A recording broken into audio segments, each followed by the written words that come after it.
So Microsoft is getting in the action of Rita's Rewind.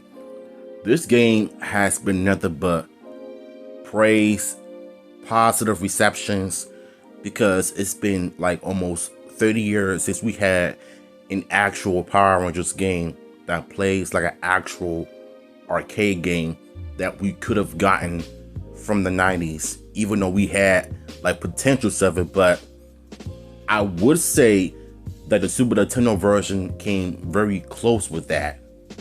Same with the movie game, but I think in 2024, Digital Eclipse did something that Super Nintendo or Sega could have done back then.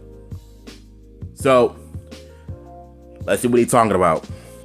How Mighty Morphin Power Rangers Rita's Rewind remixes lore while staying authentic. You know what's fun? Time travel. It's particularly useful when you're making a game based on a huge franchise with 30 years of history, like say Mighty Morphin Power Rangers. So if you're going to add that to rich lore, you better be prepared to consider 3 decades of world building across TV, movies, games, and comics. This is exactly what the team at Digital Eclipse took on during the making of MMPR Rita's Rewind. Devoted fans know every episode, every battle, every line of dialogue. Rangers history means a lot to fans because it represents the hours of imagination and emotion they've invested in these characters and events that have brought them so much joy. And as such, crafting a new story worthy of that franchise and, by extension, the respect of its fans is no small task. Our springboard for the story of Rita's Rewind was the 30th anniversary Netflix special Once and Always, and I believe this is what the people said that made the game. I mean, we know that this game is based off of Once and Always, so that's basically what they're talking about. Rather than simply retell that story, we thought of a what-if scenario. If you're an evil sorceress with a portal, you wouldn't be tempted to go back in time and mock your earlier self for all those dumb mistakes. Imagine battling your greatest foes during the earliest, weakest days and using all of your future knowledge to use them in the past. It's a dream team and a nightmare scenario at the same time. And just to be clear, none of this is canon, so chill out and have fun. And I agree with that as well. I think my biggest problem with Power Ranger fans nowadays, since this whole reboot thing keeps coming up in conversations, they really want this thing to continue with 30 years or 31 years of continuity instead of something new and fresh. They want something that's gonna cause a lot of issues with production, TV shows, movies, and whatnot. And basically, they want the same thing that we've been getting for 31 years. And I've said this 100 times in my videos in the past, but it seems like these fans just don't get it.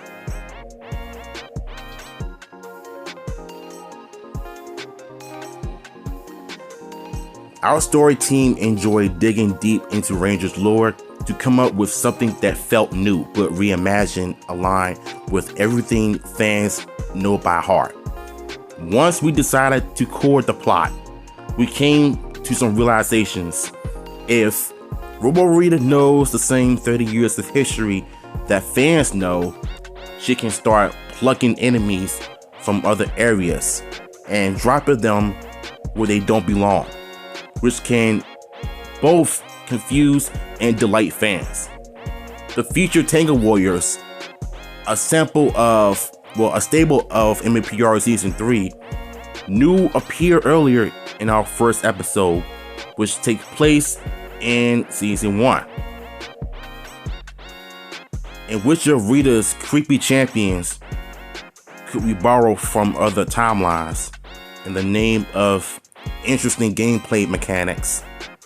Weaving elements from different periods of Power Rangers history makes every detail even more important to incorporate. It's not something that writes itself. It can actually get kind of tricky, but like I said, it's also fun. And you know what? There was a point that Jinzaku just said in the past. You can reboot Mighty Morphin Power Rangers, redo all of the old episodes, but do it right. Make sure it makes sense. Make sure that we get to the Rangers' parents and get to know the Rangers, the whereabouts, and why they're doing this and that. Because number one, it's important to have the Rangers' backstories, because we never had that in the show other than what they're known for by the fandom. But we're talking about what they did before they became Rangers. Like, what were their lives like? I mean, you got Boom Studios to thank for that. So, for me, I think what I like what Digital Eclipse is doing is they're able to take their time with the project and just go with the flow and not make any hiccups for a lot of stress they're doing to try to create a new story of MAPR. And I think that is exactly what Jinzaku was talking about. You can remake maybe more for Power Rangers, but create new stories with a new original Ranger. Yes, Tommy can be in it too, but we're talking about a new original Ranger that is based on a dinosaur, not just an original power that has no thing. We also worked hard to get the personalities of Jason, Kimberly, Billy, Trini, and Zach dialed in and reflect their characters from the early years of MAPR. For instance, Billy's always going to use the most perplexing language, basically like talking to talking techno babbles, which it's like you talking Spanish and Japanese when don't nobody know what you're saying, but you always have that one person that is so good at translation can translate for that person when they start talking that nonsense. Like, for instance, Billy's always going to use the most perplexing language possible to explain science stuff to his teammates. Otherwise, he wouldn't sound like Billy. And when Kimberly doesn't quite grasp what Billy's talking about, Trini often steps in to put in plainer terms. We think those types of elements make a project feel right as a Power Rangers adventure. Hopefully, fans who see those details will realize our dev team respects the franchise as much as they do. Throughout Readers Rewind, we tried to balance Power Rangers authenticity with nostalgia, which often polishes memory into something more than it actually was. As a what if retelling of the first 20 or so episodes of the TV show, the story of Readers Rewind takes place in the mid 90s. So we wanted to make our gameplay an idealized version of the arcade games of that era. So I want to get to the part where it says this story takes place in the mid 90s. So I'm assuming that it's like 95 when season 3 started or 94. It's literally between one of those years though, basically. But that's the kind of vibe I was getting when I was reading that part. Maybe it's because it takes place in 93 to 95. And I'm surprised the Alien Rangers are not mentioned in this game. They gone because those Rangers are just trash. Same with Turbo. In gameplay segments that recall some of the arcade gaming's greatest titles, Radius Rewind players will drive at high speed, fight giant monsters, blast hundreds of enemies, and punch anything that gets in their path. Brawlers are back in a big way lately thanks to innovative development teams injecting new life into a long abandoned genre. We're honored to have the chance to contribute to this renaissance. And we think we've got a game that will feel very familiar yet ultimately fresh. In fact, when we showed Readers Rewind at PAX West this year, we heard some people walk by our brand new game and shout out, "Oh yeah, I remember playing that back in the day." Oh no, you don't? But thank you, because this is our goal. The current resurgence of the 90s nostalgia isn't limited to games. Bands like Oasis and Blur are back on stage, and the celebrated X-Men animated series has returned as X-Men 97. As a result, we were thrilled when we were able to leverage the talents of 3 actors who worked on that series, as well as several other professionals. Here's a quick cast rundown, and you can pause and read it. God. That leaves the Blue Ranger, which is where things get personal. I've been a SAG-AFTRA actor for several years before joining the team on Digital Eclipse. That's me singing in The Sims, busting out for the original Xbox.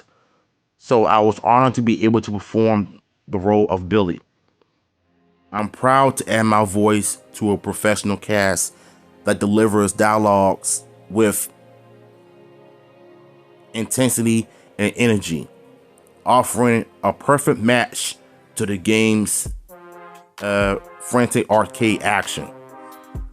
From Super Scholar gameplay segments that feel like they came straight out of a vintage arcade to a story filled with chronological impossibilities, every critical element of Rita's Rewind revolves around time.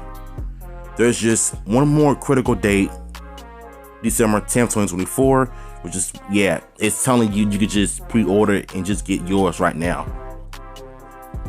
So I believe once I upload this video, I think a lot of us are going to end up learning a lot more about this game and how this project came to be. And I have a gut feeling that once the game comes out next month on the 10th digitally, and I literally have no idea when they're going to end up announcing the physical versions of the game, because I don't want to download nothing that I can't afford that costs money. So then again, you never know. So link to the article will be down below if you want to learn something like now.